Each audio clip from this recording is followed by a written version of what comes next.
महिला बोलती है कि बाबा जी मेरे पति ना वो किसी दूसरी महिला के चक्कर में फंस गए हैं, सारी कमाई जितना भी कमाते हैं ना वो सारा का सारा पैसा उस महिला के ऊपर खर्च कर देते हैं, और जब भी मैं अपने खर्चे के लिए उनसे कुछ पैसा रुपया ढीला मांगती हूं तो मुझे वो मारने पीटने लगते हैं, दारू पीते हैं, पौवा पीते हैं। बाबा बाबा मैं बहुत ज़्यादा दुखी हूं बाबा, कैसे भी करके मेरा कष्ट कर लीजिए बाबा। तो बाबा एकदम कहता है बेटी तू बिल्कुल टेंशन मत ले, आज तेरी सारी टेंशन खत्म करके दम लूंगा।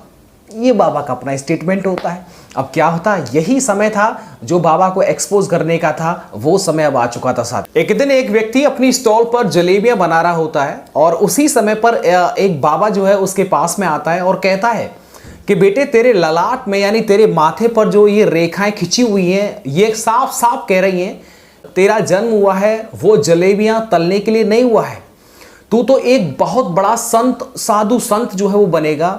तेरे ललाट में जो रेखाएं हैं वो साफ साफ कह रही हैं कि आने वाले समय में तू बहुत बड़ा विद्वान एक संत जो है वो बनेगा और लोग तेरे नाम की माला जपेंगे और तेरे चरणों की धूल अपने माथे से लगाएंगे।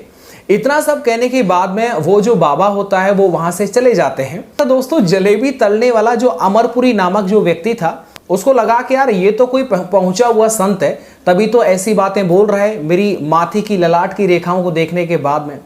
अब दोस्तों किस्सा थोड़ा हम आगे चालू करते हैं। से अमरपुरी की किस्मत का खेल कहें या कुछ और, उसी दिन से अमरपुरी जो जलेबियां बना रहा था पिछले 8-10 साल से, उस दुकान को हमेशा हमेशा के लिए बंद करके जो है वो 2 साल के लिए जो है लापता हो जाता है, यानी कि वो बाबा के साथ में चला जाता है। जब 2 साल बाद अमरपुरी फिर से जो है वो टोहना, ये फतेहाबाद हरियाणा के अंदर पड़ता है ये टोहना जो क्षेत्र है, जब 2 साल बाद वापस आता है तब वो पूरी तरह से बदल चुका था। चेहरे पर दाढ़ी मूछ थी और माथे पर एकदम लंबा टीका लंबा तिलक लगा हुआ था, शरीर पर भगवे कपड़े थे। इनसे साफ साफ नजर आ रहा था कि वो अब एक साधारण अमरपुरी नहीं रहा, वो अब एकदम बाबा बन चुका है, यानी बाबा वाले लुक में अब जो अमरपुरी है वो नजर आ रहा था। अब क्या था दोस्तों, अमरपुरी अब अमरपुरी नहीं रहा था, अब वो एकदम जलेबी वाला बाबा जो है वो बन चुका था। इसके किस्से अब आप सुनेंगे तो आप एकदम सतर्क हो जाएंगे और मैं निवेदन करूंगा इस वीडियो को अपने परिजनों को जरूर दिखाएं, क्योंकि हम और आप इतने ज़्यादा एजुकेटेड हैं, इतने ज़्यादा कॉमन सेंस रखते हैं क्या सही है क्या गलत है, लेकिन जो हमारे पेरेंट्स होते हैं वो इतना ज़्यादा इन चीज़ों पर ध्यान नहीं देते, लेकिन ध्यान देने की बहुत ज़रूरत है।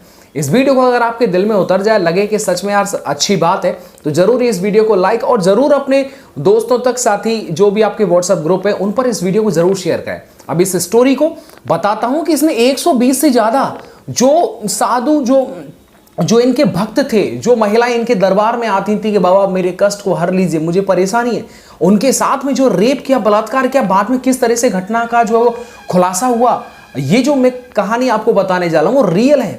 ये हरियाणा का एक जिला पड़ता है फतेहाबाद, और फतेहाबाद के अंदर एक जगह है टोहना उसका नाम है, उसकी मैं सच्ची घटना आपके सामने बता रहा हूं। तो यार अगर आप नए तो चैनल से जुड़ जाइएगा और यार वीडियो को लाइक कर दीजिएगा। जब वो 2 साल के बाद मैं एकदम बाबा बन के आ गया था टोहना क्षेत्र के अंदर, तो टोहना हरियाणा के अंदर आकर के उसने एक मंदिर में जो है वो डेरा डाल लिया था। वहां उसने आने वाले जो भी भक्तजन है उन भक्तजनों की जो है समस्याओं का समाधान करने का धंधा शुरू कर दिया था।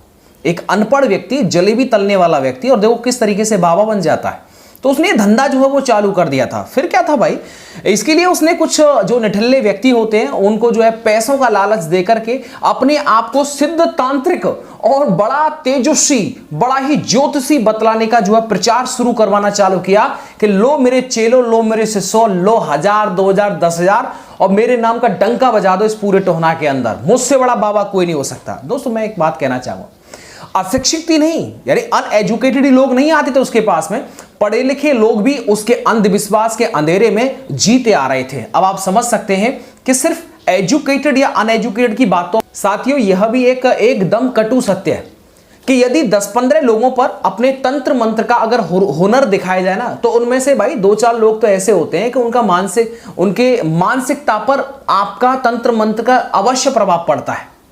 जिन्हें लाभ पहुंचता था वे लोग जलेबी बाबा का एकदम जो प्रचार कर देते थे चारों तरफ के, भाई बाबा की वजह से देखो कितनी और शक्ति और कितनी भक्ति है, तो उसके तंत्र मंत्र की विद्या का एकदम जो प्रचार होता था। और इसी वजह से जो अमरपुरी की दुकान जो है एकदम चल पड़ी थी। फिर क्या था, बल्ले बल्ले हो रही थी भाई साहब। अब देखिए, अब आपको आगे बताता हूं। तो फिर क्या था, अब तो भक्तों की लंबी लंबी कतारें, लंबी लंबी लाइनें जो है वो मंदिर के आसपास जो है वो लगना स्टार्ट हो गई थी। भाई मंदिर में भी ना एकदम जगह नहीं बची थी। इसी वजह से बाबा ने क्या किया, जलेबी बाबा ने, ढोंगी बाबा ने मंदिर के पास में ही खाली पड़ा जो है एक कमरा जो किराए पर ले लिया कि यहां पर धंधा चालू हो जाएगा भाई। फिर क्या हुआ, वो किस्सा बताता हूं जिसने इसकी पोल खोल दी थी, जेल पहुंचा दिया। एक दिन एक महिला जो होती है अपनी समस्या लेकर के बाबा के दरबार में आती है और वो कहती है कि बाबा मैं बहुत ज्यादा दुखी हूं, मैं बहुत ही ज्यादा परेशान हूं, आप मेरा दुख जो है वो उसको हर लीजिए। जैसे ही बाबा ने अपनी आंखें खोलकर उस खूबसूरत महिला को बाबा देखता है तो उसकी सुंदरता पर मोहित हो जाता है। और यही जो टर्निंग पॉइंट था उस ढोंगी बाबा को एक्सपोज करने का, वो पॉइंट अब आ चुका था। वो कहते ना भाई, अगर 1 लाख में से ना, और 1 लाख में से अगर कोई इंसान ये समझे कि सब के सब बेवकूफ हैं, कोई भी जो है आगे बढ़कर के मेरे खिलाफ शिकायत नहीं करेगा, नहीं, 1 लाख में से एक ऐसा होगा जो करे धरे पर पानी फेर देगा। वैसा ही इस महिला ने किया था। अब आगे स्टोरी कंटिन्यू करता हूं, वीडियो को यार जरूर लाइक कर दीजिएगा। आगे बढ़ते हैं। क्यों, अब क्या था, जैसे ही महिला बाबा के पास में आती है तो बाबा पूछता है, बताओ बेटी क्या दिक्कत है, क्या परेशानी है, क्यों तुम इतना ज्यादा जो है परेशान रहती हो, तो बताओ बेटी तुम्हें क्या कष्ट है। तो बाबा कहता है कि लाओ बेटी अपने पति का मुझे फोटो दे दो, एक बार तुम्हारे पति को मैं देख लेता हूं, उसके बाद जादू टोन करके फर देसी जितने भी संकट जो भी तुम्हारे पति को जो है घेरे हुए हैं वो सब जो एकदम लुप्त हो जाएंगे। बाबा उसके पति का फोटो लेकर के बोलता है कि बेटी तेरे पति पर ना किसी मौलवी ने वशीकरण करवा दिया है, यानी कि जो महिला जिसके चक्कर में तेरा पति ना, उस महिला ने तेरे ऊपर मौलवी के द्वारा वशीकरण करवा दिया है। मतलब समझ लो उस तुम्हारे पति को जो उस महिला ने अपने बस में कर लिया है। वो कहती है बाबा कैसे भी करके इस वशीकरण से जो है मेरे पति को जो है छुड़ा लीजिए, कैसे भी करके मेरे पति को निकाल दीजिएगा मुझे। तो वो बाबा कहता है चिंता मत करे बेटी, मैं तुम्हारे सहयोग से ये काम कर सकता हूं, मुझे तुम्हारे सहयोग की पूर्ण जरूरत होगी। तो बाबा बोलता है कि तुम्हें तन मन से मेरा सहयोग करना पड़ेगा। बाबा ने नशीला पदार्थ पिला करके उसको जल देता है और जल में नशीला पदार्थ पिला करके उस महिला को जो वो पिला देता है। कुछ समय के बाद में वो महिला अचेत हो जाती है। तो अचेत हो जाने के बाद में ढोंगी बाबा ने क्या किया कि उस महिला के साथ में रेप किया, बलात्कार किया। और सुबह जब वो उठती है, जगती है, उसे होश आता है तो उसके बाद उसे पता चलता है कि उसके साथ में जो बलात्कार हुआ है, यानी कि रेप हुआ है। और उसकी वो क्या करता था, जिसके साथ में ये गलत काम करता था उसकी वीडियो भी साथ में बना लेता था, ताकि अगर कोई महिला मुंह खोले तो उसको वीडियो दिखा करके उसे है ना समाज में जो है वो एकदम बेइज्जत करने का काम करे, ताकि वो एकदम आपके प्रेशर में आ जाए और वो आपके खिलाफ बोल ना सके। लेकिन वो महिला बिल्कुल भी ऐसी नहीं थी मेरे साथियों। जैसे ही सुबह होता है वो तुरंत जो पुलिस स्टेशन जाती है और बाबा की शिकायत कर देती है। फिर क्या था दोस्तों, पुलिस वालों के आश्रम, यानी पुलिस जो होती है बाबा के आश्रम पर आ जाती है और बाबा को गिरफ्तार कर लेती है। लेकिन सबसे ज्यादा हैरतअंगेज, मतलब सबसे ज्यादा एकदम सुन्न कर देने वाली बात जो निकल के आई पुलिस के सामने, वो ये थी कि उस महिला ने बताया भी था कि ये, जैसा थोड़ा थोड़ा मुझे याद है कि ये जो बाबा है जब मेरे साथ में ये गंदा काम कर रहा था तो उसने जो फोन का भी इस्तेमाल किया था। तो जो मतलब थोड़ा बहुत हो सकता है उसे ध्यान हो। तो तुरंत पुलिस क्या करती है कि बाबा का मोबाइल फ़ोन लेती है कि मोबाइल फ़ोन दे फटाफट। मोबाइल फ़ोन देखने के बाद में जब वो चेक करती है तो उस मोबाइल फ़ोन में मेरे भाई 120 से ज़्यादा महिलाओं की गंदी वीडियोस भी, जिनके साथ ढोंगी बाबा ने रेप किया था, वो 120 जो वीडियोस हैं वो साफ साफ देखी गई थी। मतलब आप सोच सकते हैं कि 120 महिलाएं तो बेचारी वो थी जो आस करके उस मंदिर में आई थी, उस भगवान से मिलने की एक चाह थी। और हर व्यक्ति के जीवन में कुछ न कुछ संकट, कुछ न कुछ परेशानियां जरूर बनी रहती हैं और उनको नहीं पता होता ना, साफ साफ क्या पता होता है कि ये ढोंगी है कि नहीं ढोंगी। इसीलिए कहते हैं भाई गुरु बनाओ एकदम सोच के, एकदम ठोक के। यानी कि ये जो घटना, यानी जिस दिन ये बाबा पकड़ा गया था, ये 20 जुलाई सन 2018 की है मेरे साथी, जब ये बाबा पकड़ा गया था। इसके बाद में क्या होता है कि 10 जनवरी 2023 को माननीय न्यायालय के समक्ष जो होता है, इस ढोंगी बाबा को सबूतों के आधार पर और गवाहों के आधार पर इसे 20 साल की सजा होती है मेरे साथी, यानी 20 साल की सजा इसे हो चुकी है।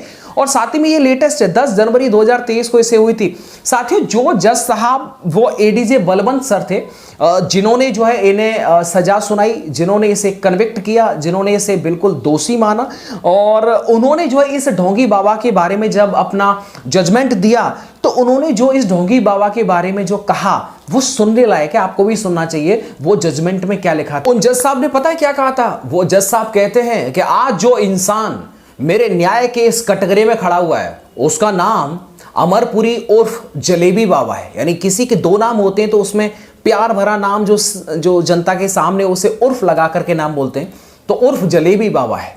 साधु संतों का चोला पहन करके धर्म की आड़ में घिनौना खेल करने वाला ये शख्स जो आप इसे देख रहे हैं, जिसने 120 महिलाओं के साथ में धार्मिक आस्था को ठेस पहुंचाई और उनके साथ उनके विश्वास को छला, उनके साथ विश्वासघात किया और उनको नशीला पदार्थ पिला करके उनके न्यूड यानी नग्न अवस्था में वीडियोस बनाए, उनका यौन शोषण किया, उनका रेप किया और उन्हें ब्लैकमेल किया। ब्लैकमेल करने के बाद उनसे पैसे भी ठगे, उन्हें लूट लिया गया। ऐसा व्यक्ति किसी भी तरीके से दया का पात्र नहीं है। ये जो वहां के एडीजे साहब थे बलवंत सर, उनके द्वारा ये जजमेंट दिया गया था। तो जजमेंट आया था 10 जनवरी 2023 को। फिलहाल में ये 20 साल की सजा जो है ये फर्जी ढोंगी बाबा जो है वो काट रहा है। तो इसीलिए मैं आप सबसे शुरुआत में मैंने आपसे कहा था ये वीडियो बड़ा ही इंस्पिरेशनल रहने वाली है, कुछ मतलब समझाने वाली है आपको कि मेरे भाई बहुत सचेत रहना है, बहुत सजग रहना है। और देखिएगा मैं तो ये कहूँगा क्योंकि आस्था होता है ना, 3 चीज़ें होती है मेरे भाई जिनमें इंसान का दिमाग काम नहीं करता है। किसी को आप कुछ भी समझा लीजिएगा, उसकी बुद्धि में कभी नहीं बैठने वाला। एक होता है भाई, देखो एक क्या होता है, एक होता है धर्म। जो व्यक्ति जिस धर्म को चाहेगा, जिस धर्म में आस्था रखेगा, आप उसे कितना भी समझा लीजिए, कितना भी कन्विंस कर लीजिएगा, वो कभी भी भाई अपने धर्म को नहीं छोड़ने वाला। दूसरी होती है आस्था।